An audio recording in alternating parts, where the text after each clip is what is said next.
എല്ലാവർക്കും സലു കിച്ചണിലേക്ക് സ്വാഗതം. ഞാൻ സമീറ. ഇന്ന് ഞാനൊരു അടിപൊളി ഈസി സ്നാക്കാണ് തയ്യാറാക്കാൻ പോകുന്നത്. അപ്പം അതിനു മുൻപ് ഞാൻ നിങ്ങൾക്ക് ഒരാളിനെ പരിചയപ്പെടുത്തി തരാം. ഇന്ന് നമ്മളുടെ സലു കിച്ചണിലേക്ക് പുതിയൊരാൾ വന്നിട്ടുണ്ട്. അപ്പം അതെന്താണെന്ന് നമുക്ക് ഓപ്പൺ ചെയ്ത് നോക്കാം. എനിക്കറിയാം കേട്ടോ എന്താണെന്ന്. അപ്പം നിങ്ങൾക്കും അറിയാൻ പറ്റും. 2 മിനിറ്റ് കഴിഞ്ഞാൽ മതി. കവറൊന്ന് മാറി കഴിയുമ്പോൾ അറിയാൻ പറ്റും എന്തോന്നു. അപ്പം ഇതാണ് ഞാൻ ഓർഡർ കൊടുത്ത് വന്നത്. കണ്ടോ, പ്രീതി സോഡിയാക് 2.0. അപ്പോൾ എനിക്ക് ഒരു നിർബന്ധം ഉണ്ടായിരുന്നു, ഈ മിക്സി വാങ്ങുന്നെങ്കിൽ എല്ലാ പർപ്പസിനും ഉപയോഗിക്കാൻ പറ്റുന്ന ഇത് തന്നെ വാങ്ങണം എന്ന്. നിങ്ങൾക്കറിയാലോ, ഇതിനു മുൻപും എൻ്റെ കയ്യിലിരുന്ന പ്രീതി മിക്സിയാണ്. എനിക്ക് ഇപ്പോൾ അരി ആട്ടാനും അതുപോലെ തന്നെ ബാക്കിയുള്ള ഇതൊക്കെ ചതച്ചെടുക്കുന്നതും അരയ്ക്കാനും ഒക്കെ എനിക്കിഷ്ടം ഈ പ്രീതിയുടെ മിക്സിയിൽ ചെയ്യുന്നതാണ്.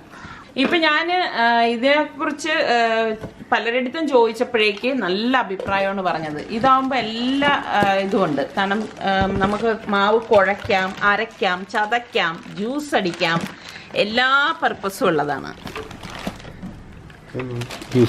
എന്നെ സംബന്ധിച്ച് ഈ പറഞ്ഞ മാതിരി ഇതല്ല എനിക്ക് അത്യാവശ്യം. ഇല്ല, ജ്യൂസറാണിത്. അപ്പോൾ നമ്മൾ ജ്യൂസ് അടിച്ചിട്ട് ഇതുവഴി വരും. ലൈറ്റ് വെയിറ്റ് ആണ് കേട്ടോ, നമുക്ക് ഈസി ആയിട്ട്. എനിക്ക് ഇതൊക്കെയാണ് വേണ്ടത്. നല്ല കളറല്ലേ.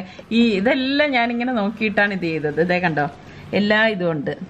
ബാറ്റർ നമ്മളിപ്പം ബാറ്റർ ഇത് ആട്ടാനാണെങ്കിൽ ഇതൊന്ന് പ്രസ് ചെയ്ത് കൊടുത്താൽ മതി. കോക്കനട്ട് ചട്നിക്കാണെങ്കിൽ ഇത് പ്രസ് ചെയ്താൽ മതി. പിന്നെ അതുപോലെ മാവ് കുഴയ്ക്കാനാണെങ്കിൽ ഇത് നീഡിങ്, ആട്ടാ നീഡിങ്. പ്യൂരി ആക്കണമെങ്കിൽ ഇത് പ്രസ് ചെയ്താൽ മതി. കൊള്ളാം കേട്ടോ. ഇത് ഇത്രയാണ് ഇതിന്റെ ജാറുകൾ. കണ്ടോ, ഇതെന്ന് പറയണത് നമുക്ക് ബ്ലേഡ് ചേഞ്ച് ചെയ്യാൻ പറ്റും. അതായത് ഇപ്പോൾ നമുക്ക് ഉള്ളി, ക്യാരറ്റ് അതൊക്കെ സ്ലൈസ് ചെയ്തെടുക്കാൻ പറ്റുന്ന ടൈപ്പിലുള്ള ബ്ലേഡുകളാണ് ഈ വെച്ചിരിക്കുന്നത്. കണ്ടോ, ഇതുപോലെ 2 വർഷം വാറണ്ടിയാണ്.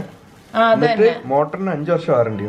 അതിനൊന്നും ആവശ്യം വരത്തില്ല. കാര്യം എന്താ, അമ്മ ഇതിനു മുൻപ് ഞാൻ ഉപയോഗിച്ചുകൊണ്ടിരുന്ന പ്രീതി മിക്സി 10 വർഷത്തിന് പുറത്തായി കേട്ടോ. എന്നിട്ടാണ് അത് ഗ്യാരണ്ടി കാർഡ്. ഇത് നമ്മളെ മുസംബി ജ്യൂസ് ആ സമയത്ത് ഇങ്ങനെ ജ്യൂസറായിട്ട് മാത്രമല്ല, ഇത് എക്സ്ട്രാക്ടറായിട്ട് ഉപയോഗിക്കാം.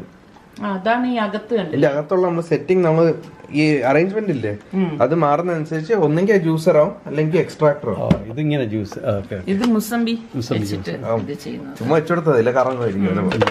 നോക്കണം. ഇത് ചട്നി ജാറാണ്. ഇത് ചട്നിയും പൊടിക്കാനും അത് തന്നെ ആയിരിക്കും. രണ്ടും അതായിരിക്കാം. ഇതാണ് മെയിൻ ജാർ, നമ്മളെ അരി ഉഴുന്നൊക്കെ ആട്ടാൻ വേണ്ടി. 2 ലിറ്റർ.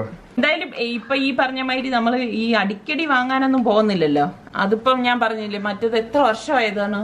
അപ്പൊ ഇത് ഓരോന്ന് ഞാൻ ഉപയോഗിക്കുന്ന സമയത്ത് നിങ്ങൾക്ക് കാണിച്ചു തരാം കേട്ടോ.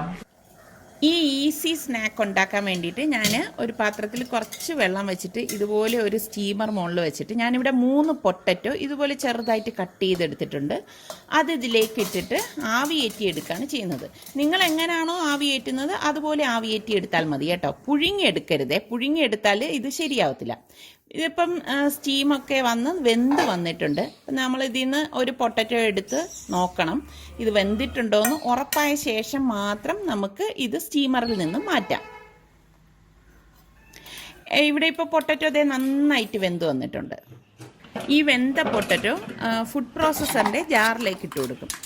ഇനി ഇതിലേക്ക് 2 ടേബിൾ സ്പൂൺ ഗ്രേറ്റ് ചെയ്ത ബട്ടറാണ് ഇട്ട് കൊടുക്കുന്നത്. ഗ്രേറ്റ് ചെയ്ത് തന്നെ ഇട്ട് കൊടുക്കണം. പിന്നെ നമ്മൾ 4 ടേബിൾ സ്പൂൺ മൈദ ഇതിലേക്ക് ഇട്ട് കൊടുക്കും.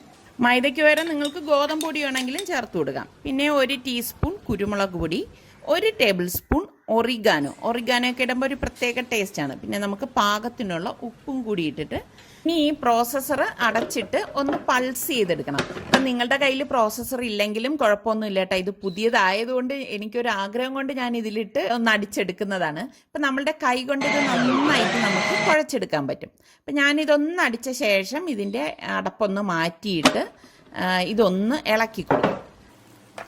ഇതുപോലെ ഒന്ന് ഇളക്കിയ ശേഷം ഞാനിതിലേക്ക് 1/4 കപ്പ് റവ എടുത്തിട്ടുണ്ട്. അപ്പോൾ ഏത് റവ വേണമെങ്കിലും നമുക്ക് ഇതിലേക്ക് എടുക്കാം. വറുത്തതോ വറുക്കാത്തതോ ഏതായാലും കുഴപ്പമില്ല. ഞാനിവിടെ വറുത്ത റവയാണ് ഇട്ടിരിക്കുന്നത്. വീണ്ടും ഇത് അടച്ചിട്ട് ഒന്ന് അടിച്ചെടുക്കും. ഇത്രയും മതിയാകും. ഞാൻ ഇനി ഇത് അടപ്പ് മാറ്റിയിട്ട് കാണിച്ചു തരാം. ഇതാണ് ഇതിൻ്റെ ഒരു ടെക്സ്ചർ. കണ്ടോ, ഇതുപോലെ ഇരിക്കും. അപ്പം ഇത് ഞാൻ ഇനി ഒരു ബൗളിലേക്ക് മാറ്റുവാണ്. ഞാനിവിടെ ഒരു പൈപ്പിംഗ് ബാഗ് ഇതുപോലെ എടുത്തിട്ടുണ്ട്. ഇതിലേക്ക് ഈ പൊട്ടറ്റോയുടെ കൂട്ടിട്ട് കൊടുത്തിട്ട് പൈപ്പിംഗ് ബാഗിൻ്റെ മൂടൊന്ന് കട്ട് ചെയ്തിട്ടാണ് ഇത് എണ്ണയിലേക്ക് ഇട്ട് കൊടുക്കുന്നത്. അപ്പോൾ നിങ്ങളുടെ കയ്യിൽ പൈപ്പിംഗ് ബാഗ് ഇല്ലെങ്കിൽ ഒരു പ്ലാസ്റ്റിക് കവർ എടുത്തിട്ട് ഫില്ല് ചെയ്ത് കട്ട് ചെയ്തെടുത്താലും മതിയാകും.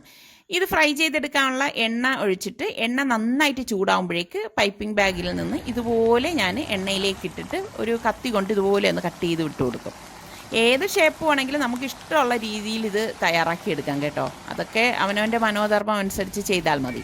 അപ്പോൾ ഇത് എണ്ണയിലിട്ട ശേഷം ഒന്ന് സ്പൂൺ കൊണ്ട് ഇതുപോലെ ഒന്ന് ഇളക്കി കൊടുക്കും, തമ്മിലൊട്ടാതിരിക്കാനാണേ. പിന്നെ പൊട്ടറ്റോ ആയതുകൊണ്ട് തന്നെ ഇതൊന്ന് ബൾജ് ചെയ്ത് വരും. നല്ലൊരു ഗോൾഡൻ കളർ ആകുമ്പോഴേക്കും നമുക്ക് എണ്ണയിൽ നിന്നത് മാറ്റാം. ഇതൊട്ടും ഓയിൽ കുടിക്കുക ഒന്നും ചെയ്യത്തില്ല കേട്ടോ. അപ്പം ഞാനിതൊരു സ്ട്രെയിനറിലേക്ക് മാറ്റുവാണ്.